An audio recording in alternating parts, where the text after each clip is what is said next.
Okay, hello everyone, and welcome to Sambasivan Parikh's Awareness and Action webinar series. My name is Ambika Sambasivan. I am the co-publisher at Sambasivan Parikh. We amplify diasporic perspectives and voices through our children's press. We publish under three imprints. We have Yali Books, Modern Marigold Books, and First Person Press. And today we are speaking to four distinguished scholars and educators, and we are very honored to have them with us today. We are going to talk about the state of social justice education in current times and the challenges that all teachers are facing in different levels of education. This is meant to be a conversation between the four educators. I hope these will resonate with you and you will find actionable tips and insights from this webinar. So welcome, everyone. I'm going to briefly introduce the panelists today. So first off, we have Karuna Riazi. Karuna Riazi is a children's author, a middle grade author, and an educator who has taught at middle and high school and undergraduate levels. She's currently a PhD candidate at the University of Pittsburgh, and she's previously graduated from Hofstra University and has an BA and an MFA in writing for children and young adults. Dr. Simran Kaur Kolber is the Sikh campus residential minister at Georgetown University, and she is a scholar practitioner whose work integrates scholarship and lived experience to foster dialogue, belonging, and community building. She was the founding director at the Center of Interfaith and Spiritual Life at the George Washington University, and her scholarship examines interfaith leadership, social justice, and the intersections of religion, race, and identity.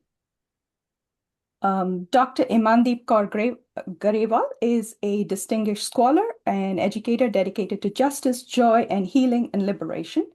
Dr. Garewal serves as the associate professor in the Department of Teacher Education, and she is the director of the Office of Place-Based Education at Eastern Michigan University.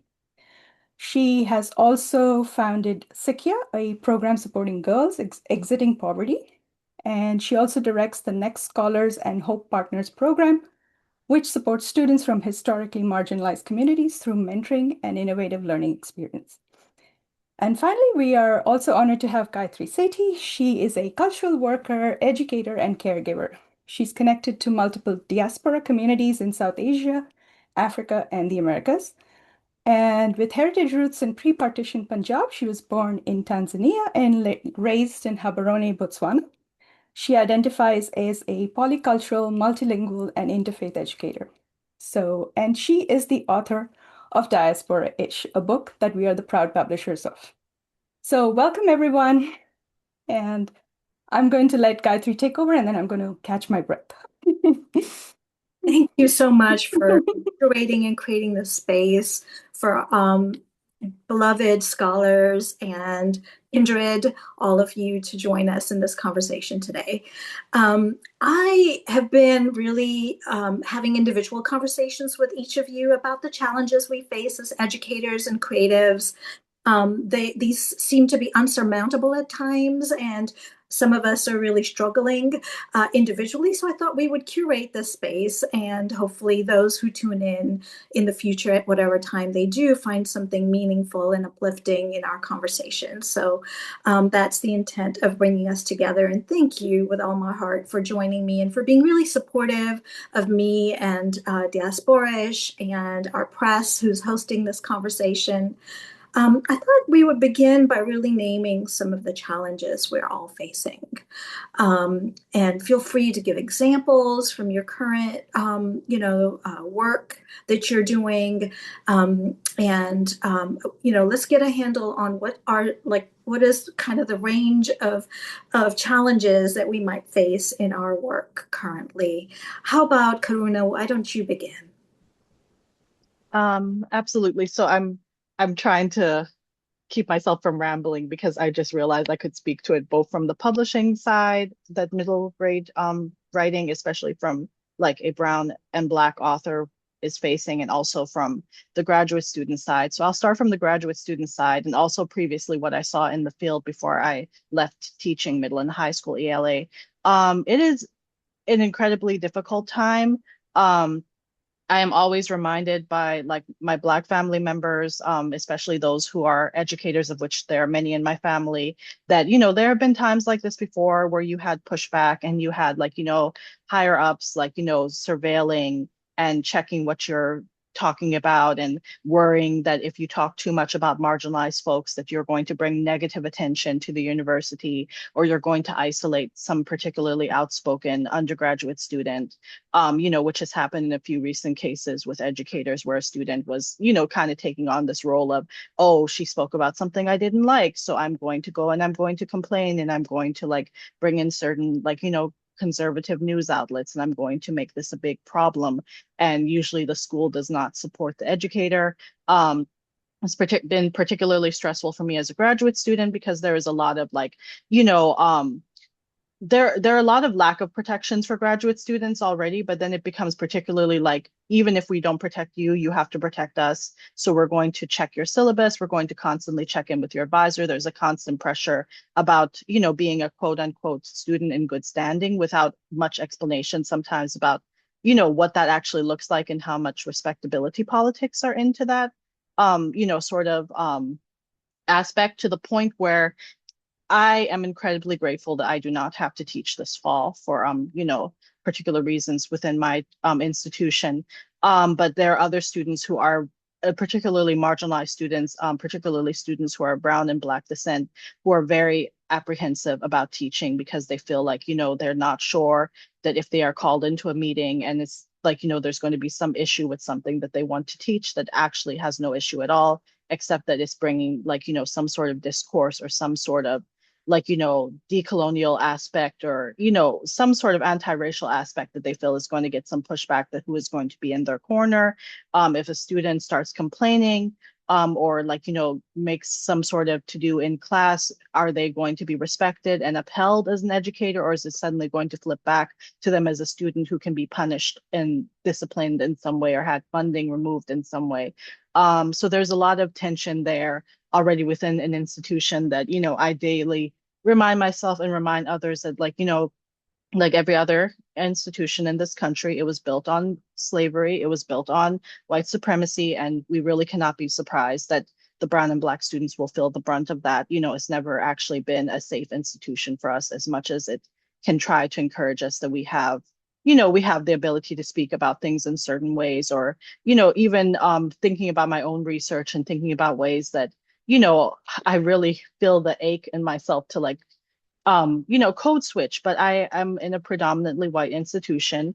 And, like I constantly feel like I'm having to write and streamline myself through, well, will they find this acceptable? Will the department approve, this research if I write about it this way? Or will they like, I have been in rooms where like I've seen other cohort members get applause. And then I've mentioned like, I'm researching Black children's literature and like how like Black women are writing like children's literature that speaks against like white supremacy, and has had a difficult time getting through predominantly white publishing. And then you can instantly feel that like tension of like, oh no, she's calling us out because we are also part of this institution and we don't want to face it, or we have benefited from this and we don't really want to hear this, and she's not, kind of couching it for us in ways that would make us feel comfortable. So that's that aspect of things. And then on the publishing side, it is what it always has been. And again, a very, white dominated, oriented, where we're told to think of a universal childhood, this very predominantly white,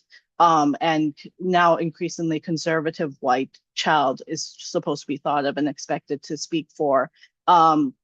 Where it's gotten to the point where I was literally in a conversation with two marginalized authors, one Black and one of Asian, like East Asian descent.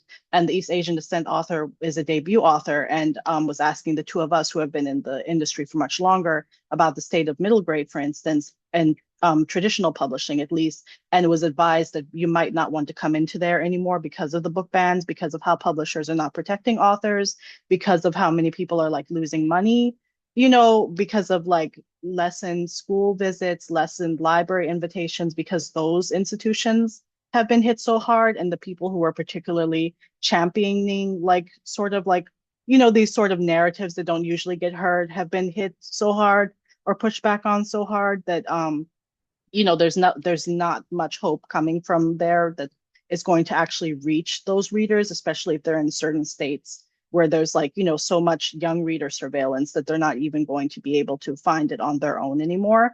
So it is a really difficult time. And, it's a time where I think it's good to have these conversations, and that I felt glad recently, after like a year or two of feeling very engulfed in academia and having to kind of wrench myself free and remind myself of what I do and why I started doing any of these things to begin with, that it's good to have reminders that this is not the be all and end all, that just because, we're giving these narratives, about how you have to be so grateful to be in traditional publishing, that you have to be so grateful that you're in this institution, that you can you cannot be part of something and not critique it, that it's very helpful to be in these spaces where you're encouraged to remember who you are and what you do, and that, what is being told is not always, you know, is not always what is right so much as what is deemed the right way of things because of fear of repercussions in some other way.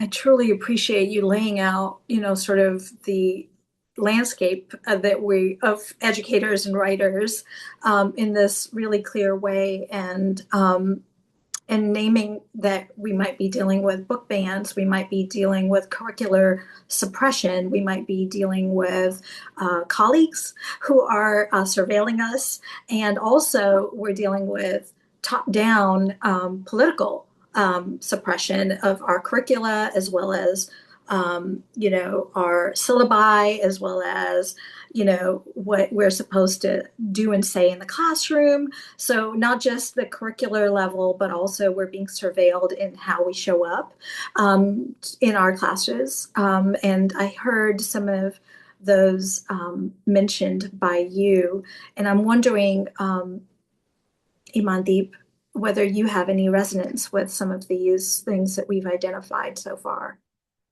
Thank you. First, thank you for having me. I'm so excited to be part of this conversation because I think this is one of the solutions we need.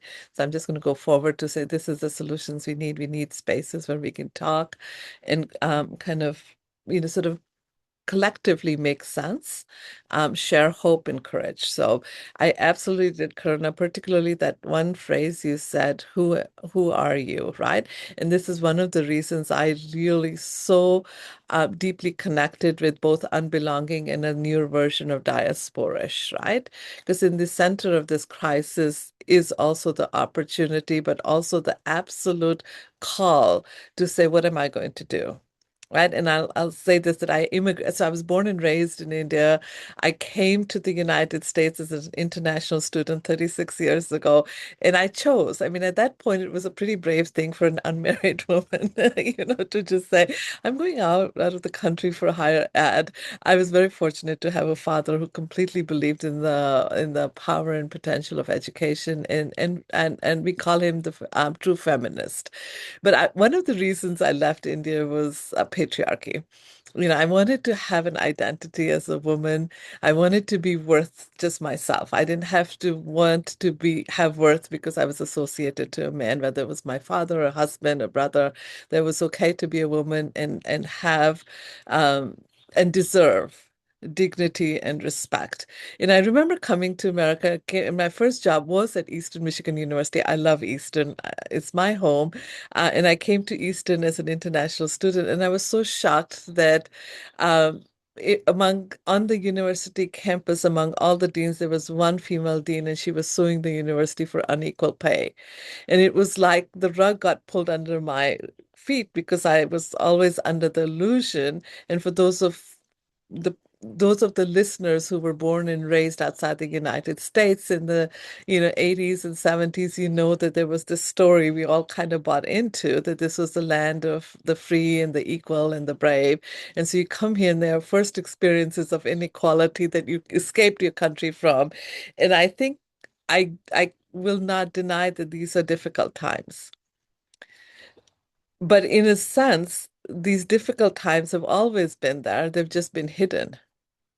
So in some ways, I appreciated that veil being lifted, And that's how I see this. Is this a time that the veil is being lifted and things that were either intellectualized or pushed under the rug or denied can no longer be denied? And so that's where I sit. And so when I sit with all of that and I think of all the sacrifices, so many people in my situation, immigrants who have left their homes and their lands and their communities, and so much of what gives us our identity to come here to seek something, sit and question, was it worth it? And I say, well, yes, because now is it's not like I can pack my bags and go back, and not that these things are not happening globally. So I do sit and I think what is happening here is happening globally. So I'm trying to connect these dots and sit with this idea of why this is happening globally. What are we meant to learn from this? And what are we meant to transform? And what are we meant to manifest? And what it's leading me to really, for me personally, and I will say that this is something I would highly I champion this idea that what I say makes sense to me because of the life I've lived, because of the life I'm living, because of how I was raised, because of how I choose to be in this world.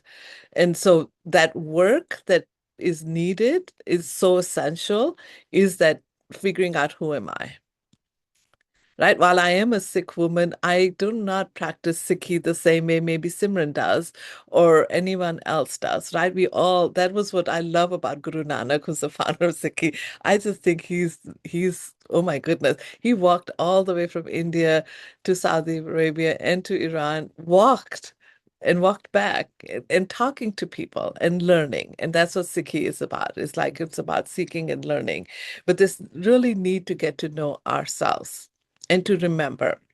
And this is where I think, so when I translate, sort of I want to sift down to say, what are the things that I want to highlight in this conversation as issues that I have kind of, I'm anchoring my solutions into. The first one is unrooting from ancestry. That, for all of us, not just immigrants, but for all of us, right? Development and capitalism and fascism have required us, and slowly have disconnected us from where we come, who we come from, the knowledges, the ways of being, right? And that exists. So all the solutions that we are seeking already exist.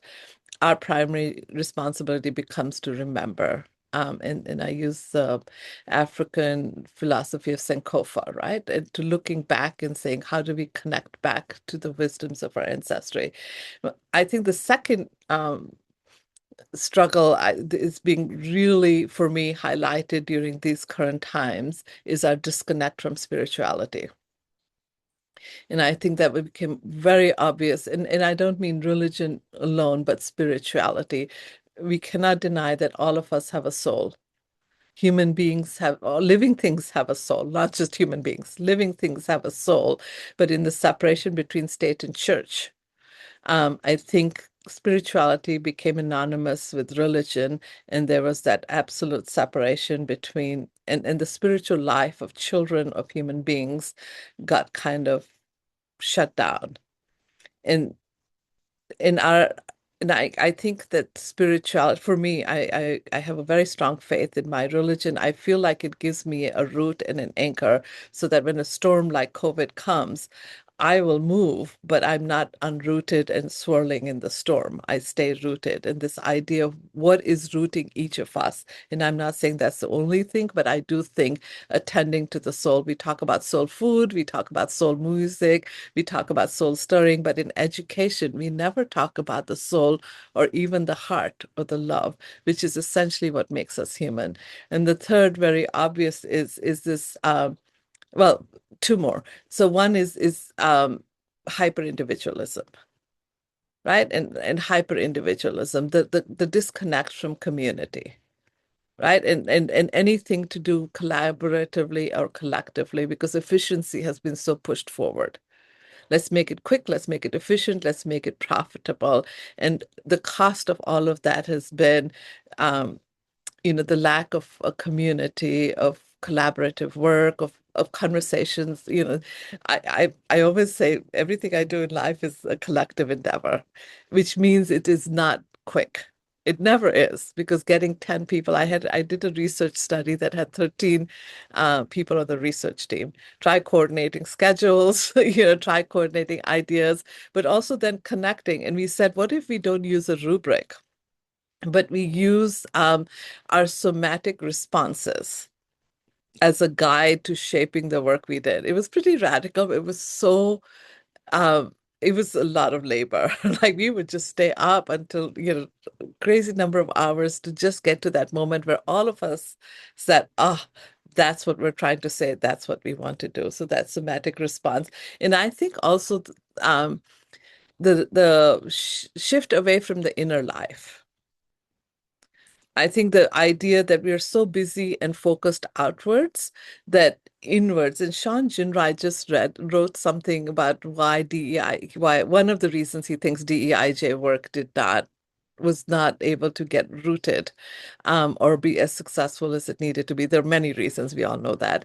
But one of them was that it did not start with organizations, institutions, and individuals looking inward and being really clear on who they are and what they value. And one of the things I've learned from you, Gayatri, there are two things that I love that I really speak to me from the work that you have shared with me and my students. So Gayatri has very graciously spent time with my doctoral students. The permission to name, to create and invent words, because the English language was, for some of us, is the language of our colonizers and not of our heart.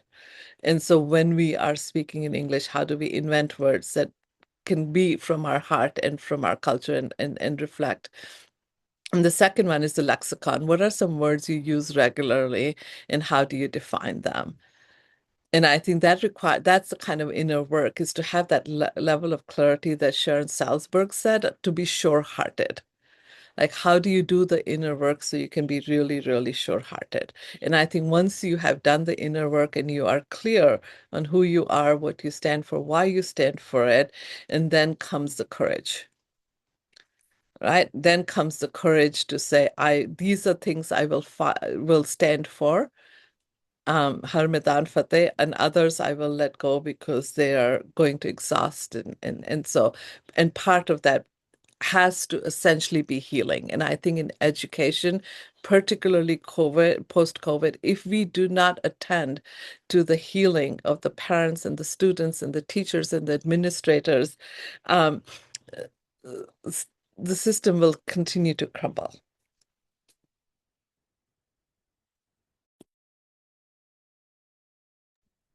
Wow, I already feel so uplifted listening to what that you've rerouted us in our hearts and souls in the soul work, and that what brought us all to doing cultural and educational work is often something very soulful. It's a heart intention that brings us into teaching and the work that we're doing, or even writing and creating for young people.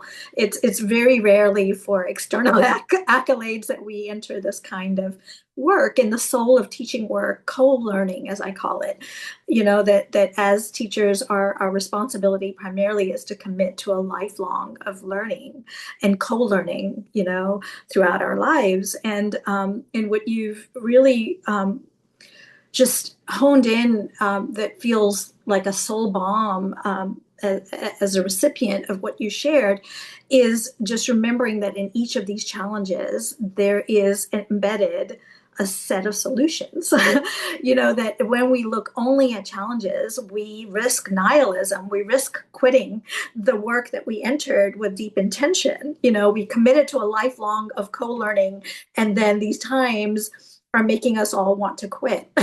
and that's real. Like, that's a real phenomenon. Every educator I speak with, every social justice educator, every principled educator who believes in anti-colonial, liberatory work, is really struggling right now to remember why we entered this work, and also how we might persist. And you're reminding us of doing everything in collaboration and collectives is really truly meaningful. I'm wondering, Simran, what resonated for you and how you're experiencing current challenges and struggles. I would say, Gayatri, you followed my journey from graduate school to this point. And my research looked at how public and private universities create interfaith and spiritual life infrastructure. We all know why it's important. Each of us on this Zoom call right now appreciate what it does for us, what it means for our integrity, what it means for supporting the development of the young people in our lives, our peers, one another. And at the time, I thought the most difficult thing would be finishing my research or writing about the how this happened. And a lot of what I learned from that was that was not the hardest part. The hardest part was actually living some of those findings. So when I asked that question, how does that infrastructure develop in the United States, particularly? I took a critical religious pluralistic lens. And just like critical race theory that has its tenets on subordination and hierarchies regarding race in the United States, the notion that we've had a separation of church and state has been an optical illusion, which Kathy Joshi mentions in her book, White Christian Privilege, that it's very deeply embedded in our laws, in our policies, in the ways we understand and relate with each other. And those hierarchies, those policies, even in higher education, in K to 12, they're embedded there too. How does that show up? How that shows up is that when you think of religion, you automatically think of likely Christianity. And every other religion around it is then on this spectrum of like, how much like Christianity is it, or how much not is it like Christianity? And everything you explain around your holidays, your observances, your prayer, your meaning making, how you live is going to be in relation to how a Christian person, or particularly a white Christian person, lives their life. And those things show up when you're trying to do that work as a social justice educator, when you're trying to do that work in my realm, an area right now of spiritual life care for college students. There's an unspoken kind of religious hierarchy. So folks will often think of Christians first, and then they might think of within that branch, they might think of a certain type of Protestant Christianity first. Then there might be Catholicism. Then there might be other denominations. And then there might be other Abrahamic traditions, Judaism, Islam. You're really lucky if you get to that far. And then they have this word that is being created like dharmic, like for those of us who speak South Asian languages, dharmic might mean many different things. When we're looking at, cosmology, what is dharma? There's many different definitions for that, but looped under that is Hinduism, Buddhism, Jainism, Sikhi. It all becomes this dharmic thing. And I don't know, I would never go up to someone and say, oh, you're Abrahamic. No one would come up to me and say, oh, you're dharmic. But those are kind of like the ways that, again, things are defined are in these binaries. The ways that I think white Christians can make sense of where are you on this way of for me to understand who you are versus actually connecting with you based on who you are. And then the students we're educating are also growing up in those contexts and having to figure out, how do I express myself when I'm being defined on this binary that is completely unknown to me? Because in the United States, for me, I'm an immigrant American. I was born in New Delhi, India, but I was 18 months old when I was brought to the United States with my parents. The rest of my siblings have been born here. I thought I was born here too. And we're in this systemic conversation right now around birthright citizenship and citizenship. And we're having to do this sense-making work for ourselves and for the students we're educating around, you don't have to be confined by that binary. You don't have to explain who you are or define yourself in that. One of the ways I can give you a personal story and example is I'm a part of the Association for Chaplaincy and Spiritual Life in Higher Education board. I'm a new member representative there, and we had our annual gathering in Chicago last month. And I will sometimes say seek or sick because I grew up in a post 9/11 world. And when I told people I'm sick, they'd be like, oh, I hope you get well soon. Hope you feel better. And so for me, you know, I would say seek because then it's more likely to be like, oh, seek he. Like folks would understand that. And I had this really wonderful, colleague, a white woman from a different, university. And she came up to me afterwards and she's like, is it sick or is it seek? I just want to know the right way to say it. And I was like, both.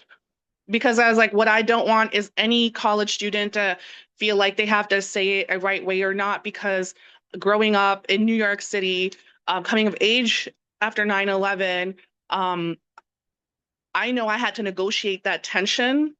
And a lot of students have, they might be doing their best to remember, and in that remembering, they don't sound the way their parents sound, and they don't have the way of saying it. So my siblings might say, my name is Navjat, Manjat.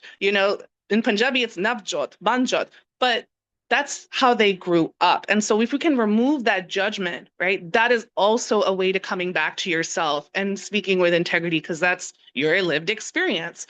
And I was like, it's sick, yes, and that's how you would say it. But if any student comes to you and say seek, don't judge them for it. Don't try to correct them for it. Please understand that they're probably dealing with what I dealt with, which is, oh, I hope you get better soon. And so if I'm saying that, that's me trying to do my best to meet people where they are at as an educator. So that's some of the ways that I hope I've been able to illustrate how this binary way of looking at religion and spirituality shows up for us systemically, and what challenge that means for us in helping students become more comfortable with who they are and how they've come to share who they are and what they believe, right?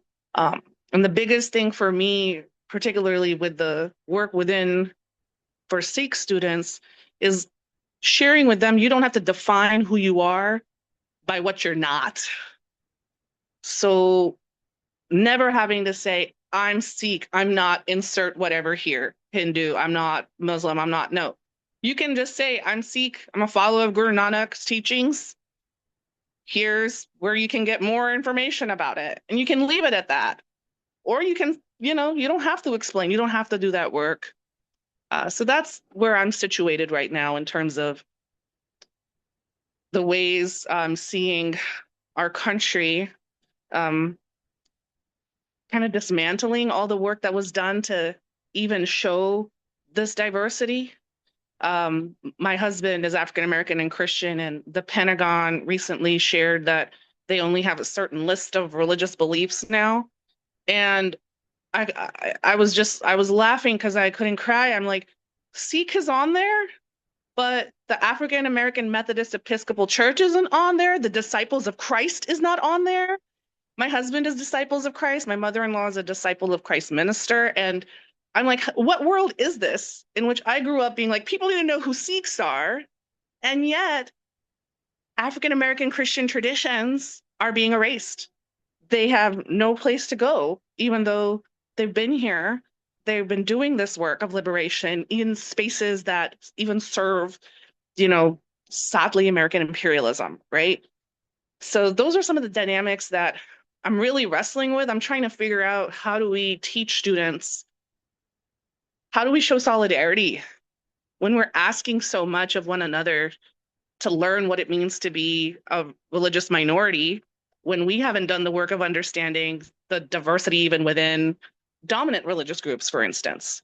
And I used to work at a Quaker school, so I was like, oh gosh, but they put the Quakers were still on the list, but Quakers don't go to war, right? They're very anti-war. So it was almost like, what was the decision making that's happening here, right? I'll leave it at that for now.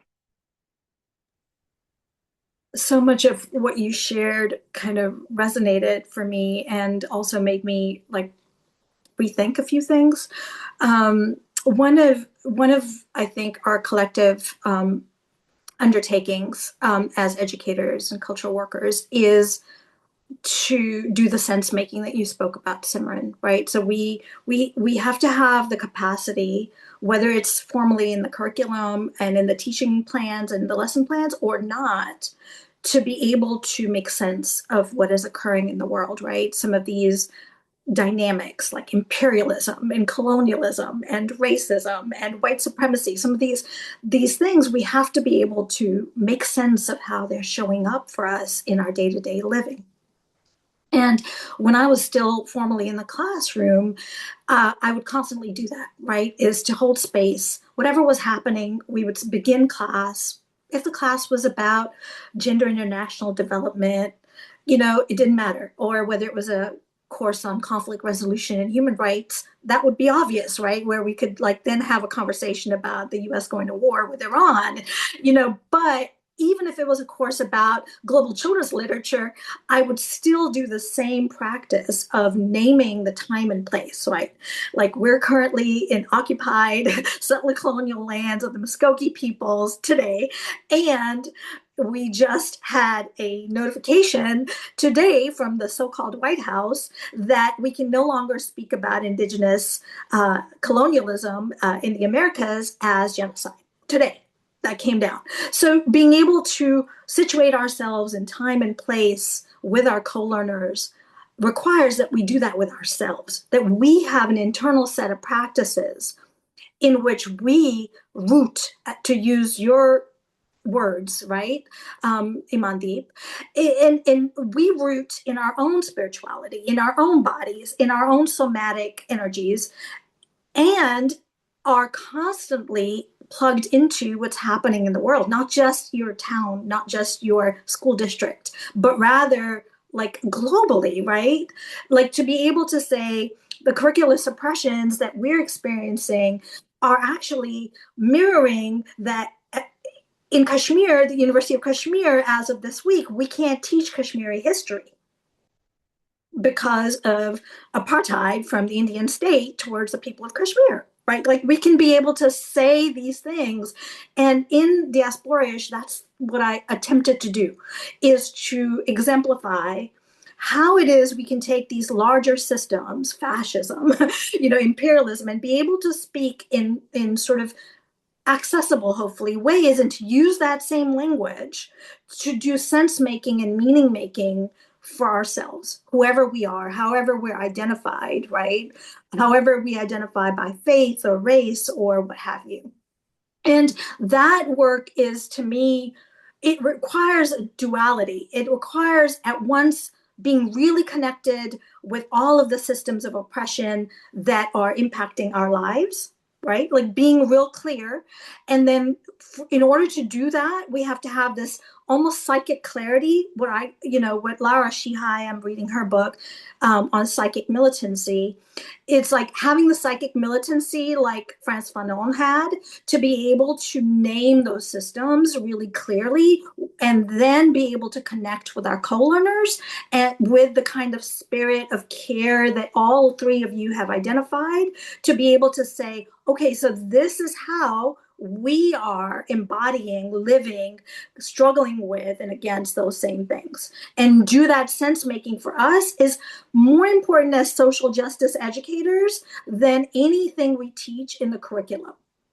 Like, you know what I mean? So being able to have our own self-reflection practices and our own deep study practices in order to be able to be embodied educators and cultural workers, that we're actually embodied when we show up. It doesn't matter whether it's a Zoom room or a classroom. When we show up, that embodied set of practices, spiritual practices, cultural practices, are resonant. They just like, we are the channel through which those things flow back and forth. That's how I'm envisioning us doing that work, that in order to not give up, in order to not quit this work that we entered with deep intention, we have to continually reroute in our own practices, learning practices, and study practices, one of my primary challenges is to beseech writers for young people and educators for all ages to study. Like, please, I beg you, study. Do not replicate the dominant narratives of the state in your classroom. Like, please study. Go back to the library. We are library workers who don't pick up books to study these systemic structures that are tangling us all up. And that is one of my most deepest soul struggles, is how to get us educators to commit to deep reflection and study and cultivating the kinds of practices we need more than ever in order to continue to show up, to do our work. Failing to do that means that what we're doing is willfully becoming tools of imperialism. We enter the classroom and replicate the propaganda of the state. If we do not have these practices of self-reflection and deep study and unlearning and learning, we then are willfully entering this work that we said we would do because we cared about the world and we want to be doing transformative work. We said that. But if we're not embodying this commitment to co-learning, we are now the agents of the very thing that we said we weren't going to do. And that's one of, to me, often it feels like an unsurmountable thing. Unless I come to a room with co-learners like you and remind myself that we can do this work if we're together. Right? Like we can really continue to do that and cultivate and catalyze that transformation with each other and then bring it into the spaces where we teach and learn. Gayatri, if I may extend your thought and go Please. how do you bring in educators who are not in fields like yours or allied fields, educators who are in completely different fields of study, who may never encounter the text that you're talking about or the thoughts that you're talking about? Is it your responsibility as social justice educators to bring all of these educators in? How do you see that? Karuna, I think you might have some really generative answers to this. I've just been sitting and just feeling so restored and so hopeful and empowered. And I hope I can put my words together correctly. But yes, I have so many thoughts and feelings about that. And I feel like we have talked about this a lot as we have, you know, been within the children's literature community and seen how, you know, in particular, I feel like even the past few months, I have felt like there are certain people that I came into the industry, like this is my lifelong friend. This person understands where I'm coming from. We're working toward the same cause. And then, you know, as soon as you don't want to sign a petition anymore, because what are these petitions doing? Okay. Like, what are the petitions doing? We sign the petition, we write a little protest letter, and then everybody seems to be satisfied and going on with their life, regardless of what happens. I have watched this week I have been so heavy with the death of Nolan in Mississippi. And I have watched colleagues who will post about book bans day in and day out have entire silence, whether it's on their stories, whether it's on their threads, what have you. There has been complete silence, but they have managed to post about something else, some other cause that feels close to their heart. And, you know, I've been told by people, oh, I'm too exhausted to do this. Oh, I'm too concerned to do that. Oh, there's so many fires. You know, if I stop posting about like Palestine or Congo or what have you, you know, it doesn't mean I don't care anymore. I'm just exhausted. I don't have the bandwidth, but they suddenly have the bandwidth for something else. And it's always in this very like, you know, we're not going to take steps forward. We're not going to engage if we decide we don't like the way this person is talking to us about it. It becomes a very, you know, like loving your position in the system rather than the people is what I think I've kind of taken away from everybody's kind of remarks and discussions, that you value the title and the label of like being a successful academic or being like the good author that everybody, you know, is inviting to these events, that you have lost the connection and the value of the people around you, or even communities that are not directly in front of you, because you value this too much. You value this, you know, sort of recognition that you might be getting for this moment. And so that's something that I've been thinking about a lot, is, you know, like how, you know, I know we both have reached out to people and like we have seen those circles shrink, or people stop talking, or people, you know, moving into another direction entirely, because, you know, they valued those connections, or where they felt that they are aligned with so much more, that you can't unfortunately bring in everyone. I've been thinking about how many Black elders I've seen, and because I'm in both the Black and South Asian communities, have been saying things like, you know, Harriet Tubman couldn't take everyone.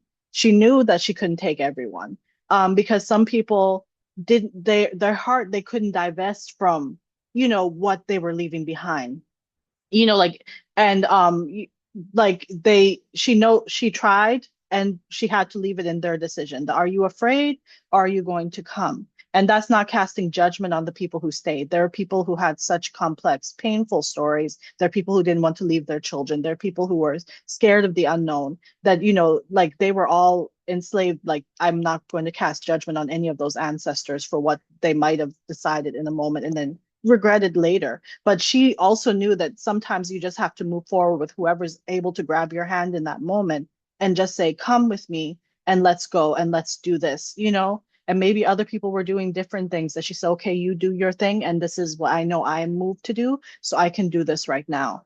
But just realizing in conversations, even with other graduate students, where there are people who are really just deeply entrenched and are like, well, I like, even if I can't find like an entry level, like tenure track job, I'm committed to this. I'm going to just, you know, literally have kind of the soul and energy sucked out of them. I've seen how my own physical health has really changed since I've been in the system the past few years. And I was even just rewinding my own words in my head, like just saying, thank goodness I don't have to teach this coming fall. And it was like, when did that become a thing that I would say about myself?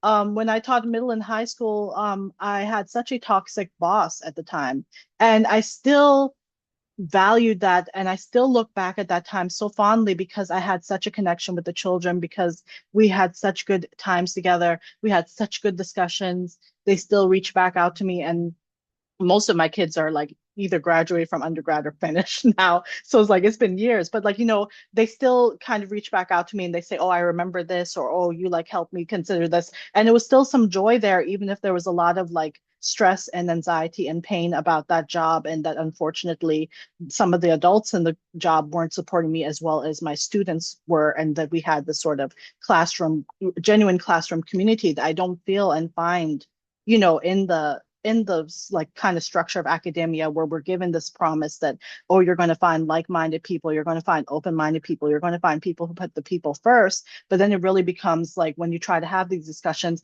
oh no, I really think, you know, you need to give it a chance. You know, it really is liberating if you can find a job that works for you. What do you mean your creative energy has been kind of sapped by being here? Maybe you just haven't found the right way to balance it yet, or being encouraged that, oh, you haven't written anything creative in like a year and a half. Oh, that's okay. That will come for you after the dissertation. So don't worry.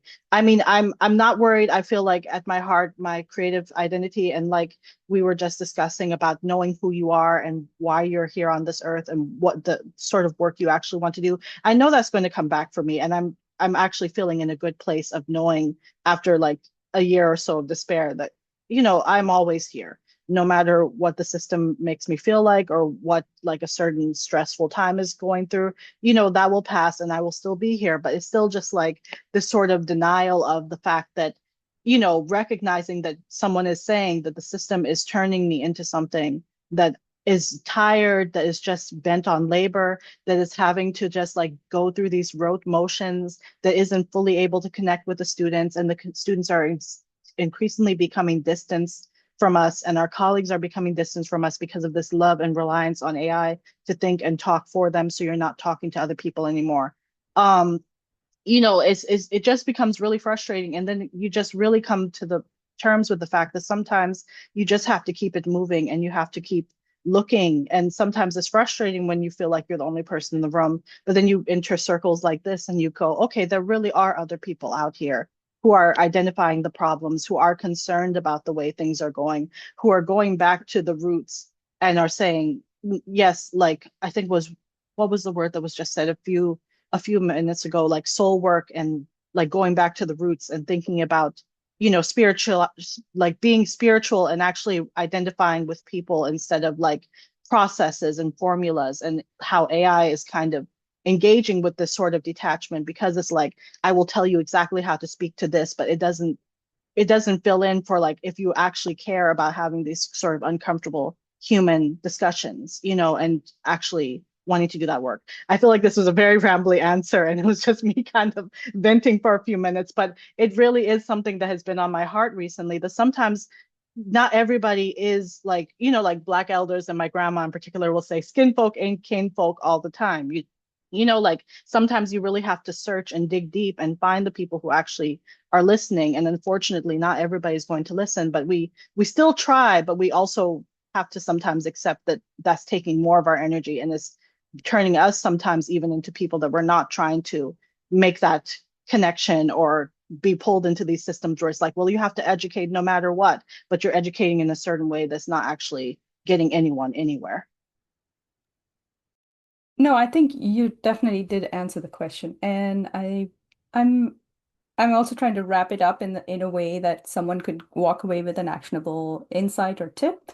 And my question to all of you would be, for a teacher out there who are in the audience for this webinar, who might be feeling lonely, hopeless, or just, at the verge of giving up, what would be your advice? How do they go about looking for community?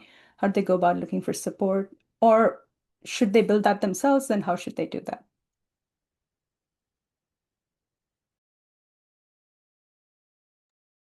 I could go on that one. All right. I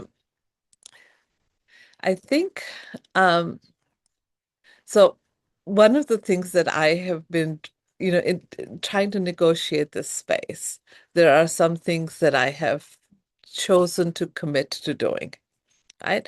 And those are couple of those I will share briefly, hopefully as inspiration for other people who were at the point of saying, I can't do this anymore, because like Karuna said and Simran said and Gayatri said, we are so exhausted or tired because that's when the systems win, right?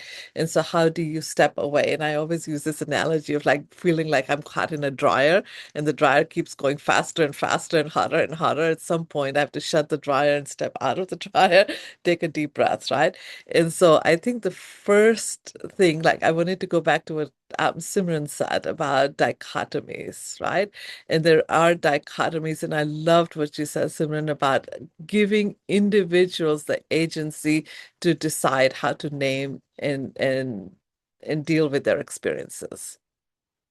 Sometimes we become so passionate and committed to, no, we can only say it as sicky or sick, but it doesn't mean that everybody's ready to say it that way and take the consequence of what it means to do that, right? We cannot step into other people's words and say, you can be an activist or a socially just educator or human being only in this way.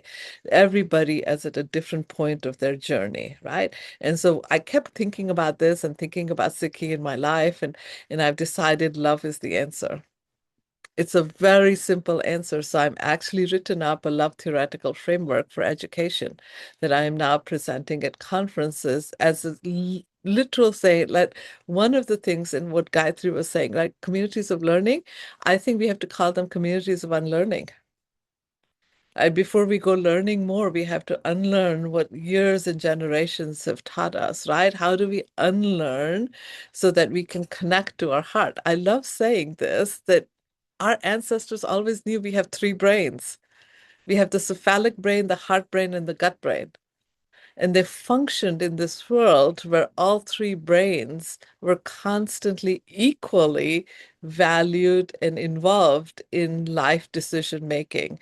And over generations, we have limited our functioning to the head brain, right? And so my first thing would be, it's a very simple act. If you're feeling hopeless and exhausted and tired, take your right hand, put it on your heart, and very gently ask yourself, what is the most loving thing I can do today for myself?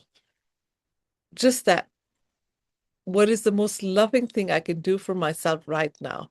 It could be go drink a glass of water, go sit and watch the trees for 2 minutes, take deep breaths. I start all my classes from undergrad to doctoral with 1 minute of deep breathing, because breath work connects us to our bodies. It allows us to shift from a stress response to a healing response, just to breathe.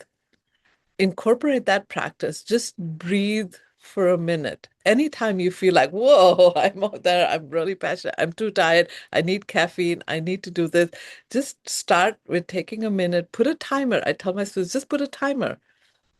All of us have a minute to deep breathe, and breathe in as deeply as you can, exhale out longer than you breathe in. Simply that. And then learn to connect with love, because we have misunderstood love to be romantic love and a feeling. Turn to bell hooks, turn to Guru Nanak, turn to Dr. King, turn to Freire, turn to so many people who have talked about love as courage, as an action, as demanding equality and agency and the ability to self-determine, right? And that is what I think is being robbed of us.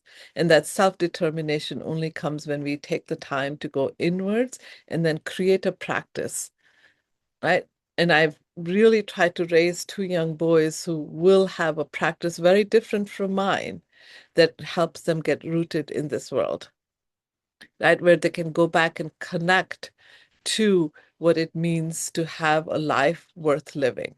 And that's the other sentence I will say. I am so inspired by the works of Dr. Amartya Sen and the human capability approach. And I use this as a basis for everything I do. Every human being has a right and should have the capability to live a life that they value and have reason to value. So there's no, and I think that cracking off, there is a right way of doing it and a wrong way of doing it needs to be cracked off. But one of my students taught me this phrase, and it's called the power of and. I don't need to subtract myself. I need to add on, and I have to have the courage. I can be this and that and this. I can be subjugated to my benefits and still be a social justice person and be that and do this, because only I can decide what it needs to happen in my life given the constraints of my life. So I would definitely say, very little things. And I will say that when I start to think about changes, I think of them at 3 levels: the individual, the collective, and the institutional. And they don't have to be big things. That is my biggest advice. Small steps get us big places. Small things that you can do individually, small things you can do collectively. Next time you start to write a paper, think of who you would like to, who you could support. Is there a doc student? Is there somebody? And I think oftentimes we misunderstand when we say to our students, I would like to invite you to come and write with me. Students who have never felt like they have never actually visualized themselves as authors and scholars will never take you up on that invitation. You have to go and invite them. You have to see in them what they have not yet seen in themselves, right? The possibilities, all the possibilities that exist have to come, and you have to give them permission. Like when Gayatri gave me permission, invent words. I love it because all my doc students are now like those that are moved by you and your continued participation with them. Invent words. Right. And then I show them by doing, right? I teach a doctoral course on qualitative inquiry, and I've said to them, I'm an anti-APA professor. And by anti-APA doesn't mean that I will undervalue but I will not teach you APA because that's somebody else's job. My responsibility is to provide possibilities and examples of how you connect to what is authentic to you, and then do your inquiry or knowledge making in alignment from conception to end, which also means to stand with them and understand what their limits of expansion are, but also then to work with the graduate school and show them and advocate for them. And this semester I actually wrote out step by step for all the advisors and the students, so that by the time they come to me, a lot of work is not having to be redone, right? If you are a student wanting to undertake the research, I don't even call it research, meaning making or inquiry, here are things you want to start thinking about from the moment you are thinking about it all the way to dissemination, right? And here are the people you want to bring in to help you be your voice or take down, because you can't expect students to do the work you haven't done yourself, or anybody. That's the point. If you haven't done the work, don't ask anybody else to do it. Do the work and then know who needs the support. And you have to not wait for them to ask. You have to know, and you have to offer, and then you have to be able to step back when they're not ready for that. And not and I think all of that comes from love, loving yourself, loving the world you live in, and always, always remembering to connect with joy. Everything. And if somebody is extremely exhausted, I tell the student, just skip to your car. Next time, just when you're just like you're feeling really burdened, just skip to your car, and it changes. It doesn't change the world. It changes how you exist in that situation. Turn on the music and jam it up. There's no way you can listen to Punjabi music and not jam it up. Like something shifts in you and you go like, yeah, balle balle, I got this. You know, some or phrase you have to yourself, right? Just look at the mirror and say, you know, you're a rock star. You got this. But there is a lot of little things you can start to do to connect with joy, to connect with love, to connect with who you really are, and have the courage to then slowly shift that for yourself individually, collectively, for all the communities you live in, and the institutions, right? In small ways, so that they don't even know you've shifted things until it's like, whoops, that happened, you know. So thanks for the time and this opportunity. That was beautiful. I have the same question for the other three educators. If you want to give your point of view, we would love to hear from you. Could I just add something to that beautiful answer? It brought me back to Gayatri's passionate request to educators to read, and something that has really brought me joy again over the past year is just letting myself read the way I used to when I was a kid and a teenager. I used to read constantly. They made fun of me because I was reading at my best friend's my high school best friend's wedding. Like I was sitting in the corner and it's like, well, all the aunties are gossiping, everybody's eating. What is it so wrong that I'm reading? Like, you know, I didn't hear the end of that for weeks. But anyway, like just taking the joy back for myself, that instead of like reading what someone required me to read or saying, oh, I should read this, you know, I found that I've actually made my way towards like the theorists and the feminists, like especially Black feminists that I've learned so much from and as part of my own like, you know, heritage emotionally and maternally. I found it just by letting myself read instead of having someone say, oh, you should be reading more serious things. I was at a recently, Nedry Okafor, the science fiction and fantasy author, came to visit for a week-long workshop. And when she asked what everybody was reading, everybody was giving these intensely like beautiful, but also very thick and heavy recommendations at the table. And I was sitting across from a friend who is faculty, and she kept looking at me and smiling because my hand kept going up and down as I was hearing other people's responses. And I was like, I'm reading a bunch of like, you know, like horror novels at the moment and like romance novels.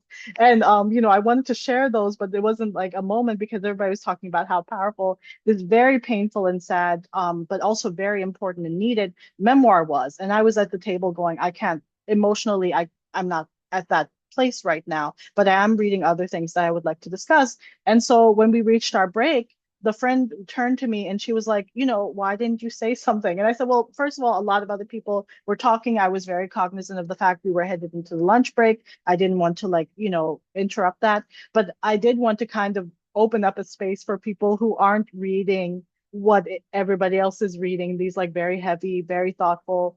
Sometimes you're not in that brain space, especially thinking about accessibility, which I have to do a lot of, like, as someone who has to think about like the chronic illness days and like the heavy pain days and like the brain fog days. Sometimes you're not there. And so then I ended up having like a wonderful conversation with my half of the table, because there are several other people who were like, yes, you're talking about like the stuff that I'm actually reading right now, because that's what's accessible to me. And at least like, like I am the type of person that I really love what was just said about like meeting people where they are. And I feel like Simran also really beautifully started this conversation about thinking about and meeting people where they are and not passing judgment. And that's something I feel like I also need to get better at, because sometimes I'm just like, why aren't you here with me? But like reading, people have been distanced from that and moving towards AI because they feel like AI isn't going to judge them. AI is so simple, sycophantic, and it's like constantly reassuring you, fixing your errors, making you sound better.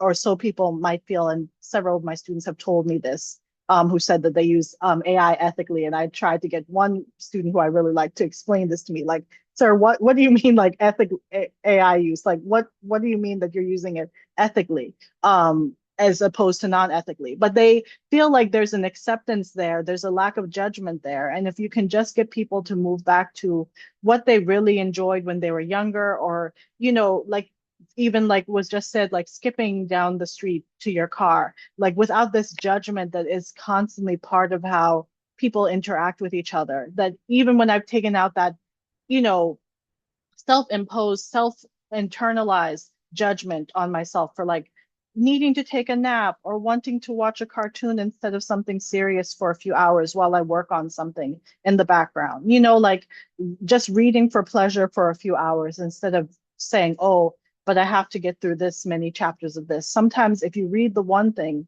you will find yourself able, and your mind has been reading, it has been open, it has been receptive, and now it says, okay, I can move on to this. I can read the heavier thing now because I've been reading. I've gotten back into the practice. I hadn't even realized how much I had fallen out of practice until I just started reading whatever took my fancy, or whatever, a friend said, oh, it was silly fun for an hour. And then you read the silly fun thing, and then you kind of go, okay, I feel ready and I feel primed to go back to this book that I was enjoying, but it was a little heavier and harder for me. And just kind of reminding ourselves that it is not anti-activism to take pleasure in things, because I feel like sometimes it can go to that extreme too, that everything is so awful and everything is so stressful. And especially as teachers, there's always this obligation I've found over the past year that like grading in particular was kind of becoming one of those systems that engulfs you. And it's okay to take a deep breath. It's okay to like, I had started classes by saying, someone give me a piece of good news. I don't care if it's like related to whatever fandom you're part of. I don't care if your sports team won last night. Somebody tell me something that made them happy this morning, and getting like that foot started instead of like going straight into like, this is an announcements, or let's break into groups, and just, finding ways to like reclaim that joy and that connection with other people, but also within myself, of like, this is something that is joyful. This is something that's happy. And so I just wanted to appreciate that reminder, and that it was something that kind of made me realize that, oh yes, that is an answer to that question that was raised before about like trying to encourage people to why aren't we reading. That part of it is like, not putting judgment on your own self for what you start reading, and what that can lead you back towards thinking about reading. As a publisher, I love that answer. So thank you so much. Can I request Simran and Gayatri to add their thoughts? I would love for Simran to share, and then I have a long, extended set of reflections. Can you prompt the question once more? I've been following so intently, I haven't been thinking.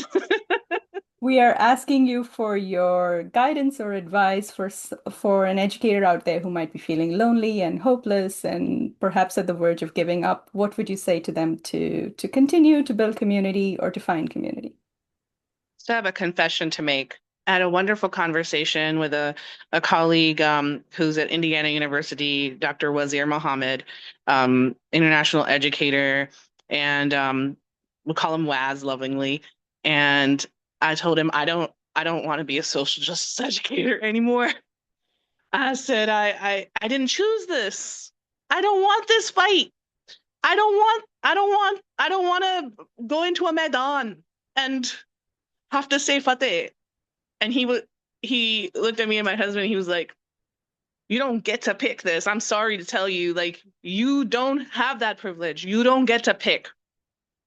You get to choose how you're going to respond. The fight was already there. And I've had other beloveds as well, educators, mentors who have told me, Simran, sometimes you don't go looking for the fight. The battle comes to you. And you have to fight it because it's not about you. And I think that's where the love comes into this. If you're going to be a social justice educator, it's not because you woke up and said, oh, I want this. It's because you had no choice. You were pushed into that battle you didn't want to fight. And speaking from my religious and spiritual perspective, being a Sikh, people often will say it's about militancy, it's about being a warrior, it's about learning a martial art, it's, a certain ritual tradition. Yes, and it's about discipline. It's about disciplined devotion to service and remembrance as the things that'll help you stay afloat. So it's okay if you are feeling like you didn't pick this battle, you didn't want this fight, you want out. But however you choose to respond and fight it, you can't do it alone, right? So for me, I'm really thankful that I've had mentors, community folks that have reminded me of that. Like, you didn't get to pick it. Sorry. You're in it, you see it.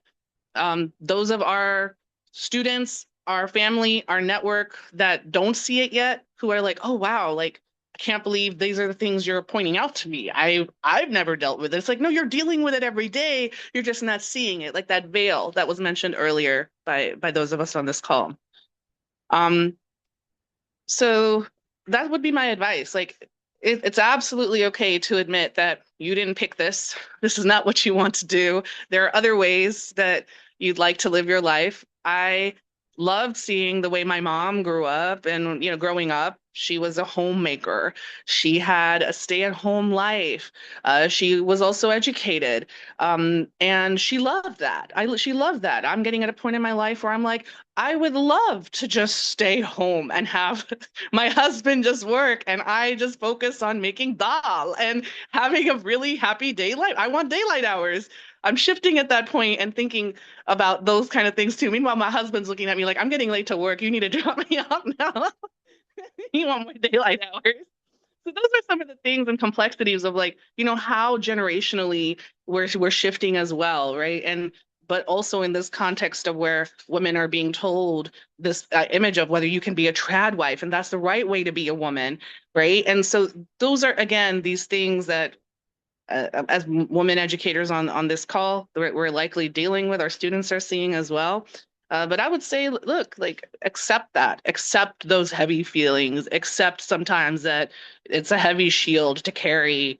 It's a heavy, kirpan or hand of mercy, or however you're approaching, whether it's with your writing or your teaching, these are all weapons for protection and care.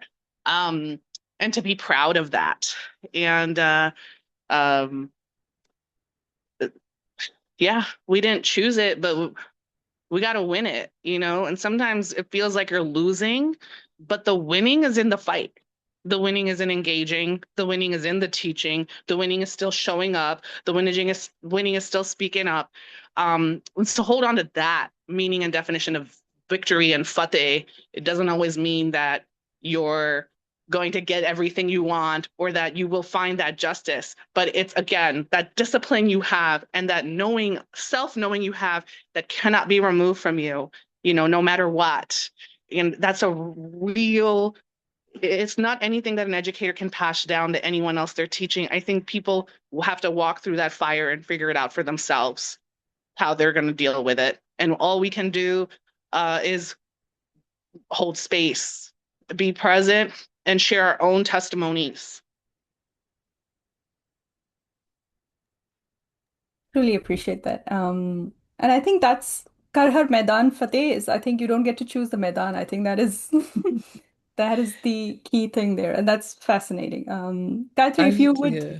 summarize, right? Go Do you on, please. mind if I say just two things really, really briefly? And I really appreciate what is being said. I also want to say sometimes we don't get to choose the battles, but we get to choose how we do the battles. And I think for doing that, I just want to really say I would not feel good if I didn't mention this, the necessity to rest. Mm. Right, I mean, it is an absolute requirement to resist overdoing and overtiredness to the point. So the need to rest and to self-determine, like Karuna said, to really have the wisdom to know what rules need to be broken and the courage to break them. So nobody should tell you you should do this, but you get to self-determine. I just felt the need to say those two things, and thank you. What you just shared is really in resonance. And, I was so moved by Simran's, reminder to us about, discipline, right? So part of the discipline is that sometimes, we quit a certain version of the work we do. So as you all know, I quit being an academic, right? I quit academia as a structure and my investment in this structure in this institutional so-called higher education, but I didn't quit teaching, right? And that we can give ourselves permission to also grow and reinvent ourselves, right?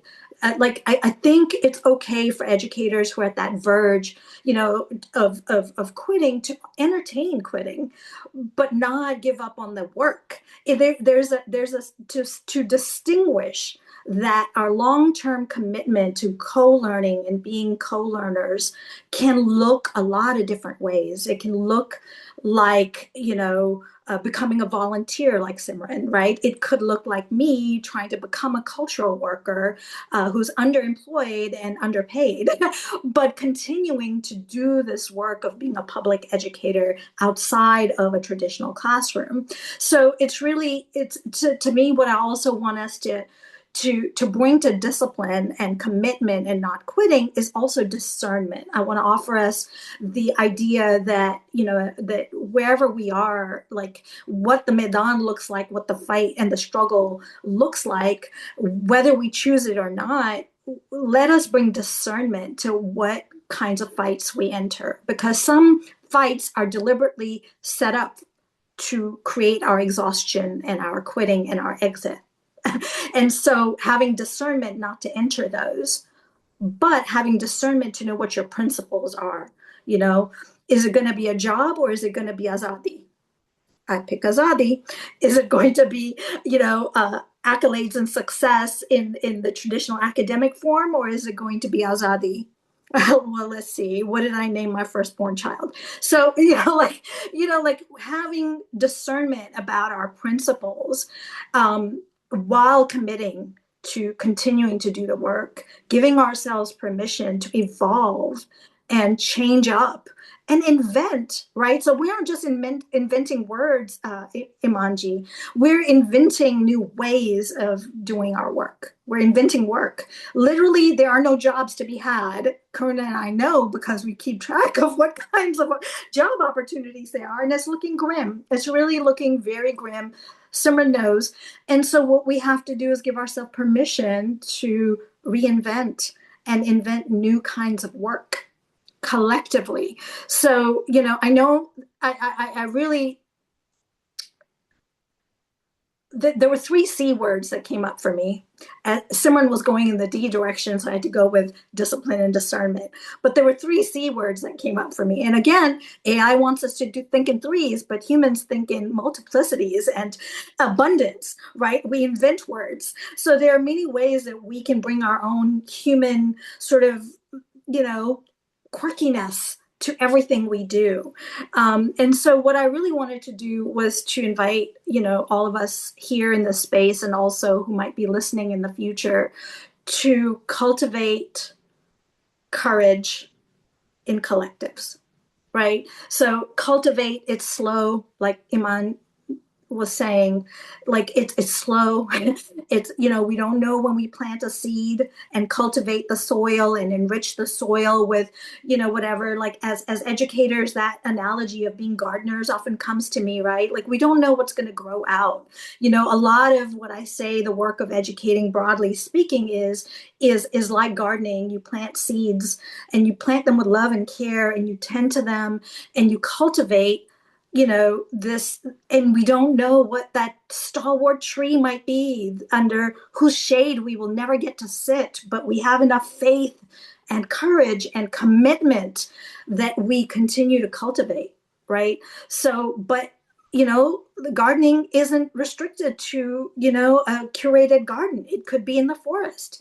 It could be becoming a farmer. Like the work can be the same, but not to be not to limit ourselves to being in a classroom, being in a library, being in sort of those standard state sanctioned ways. And so I want us to also cultivate courage, because I think what these times require of us is to remember that the power of the people is greater than the power of the people in charge. And so to cultivate courage, to be defiant, to defy these curricular suppressions, to defy the book bans, to defy the surveillance, to defy the AI generated limitations to what we can do and create and learn. And I really want us to do that, not individually, right? Because we're defying this individualistic sense, because that will lead to our burnout. No such thing, by the way. But it will lead us to individually quit. But if we cultivate courage in collectives, what we can continue to do is to reinvent ourselves, cultivate new kinds of work, invent new kinds of things that we need for these times, new solutions. We can become solutionaries in the gardening spirit, right? Like, oh goodness, that we were facing a water crisis. Yes, we are. We're facing a literacy crisis. Yes, we are. But the crisis is not greater than the solutions that we can create. And so that requires cultivating courage in collectives, right? Is spaces like this where we can give ourselves courage. We could join unions. we can decide that we want to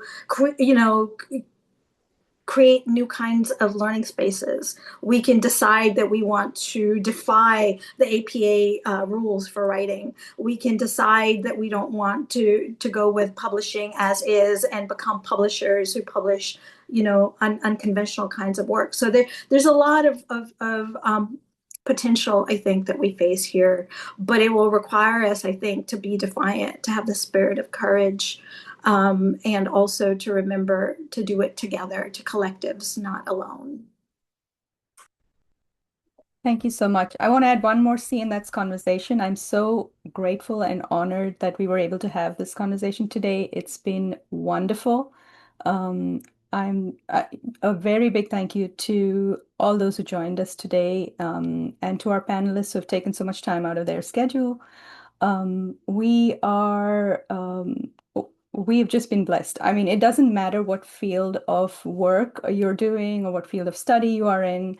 I think these messages and these lessons from today hold for everyone out there. So you're not alone. Let's sort of prosper in collectives. Let's take back our power and pass it on. And I'm so grateful for the work you do in the classroom and outside it. So thank you so much. We're ending the webinar here. This will be available as a resource for all educators. Thank you for the invitation.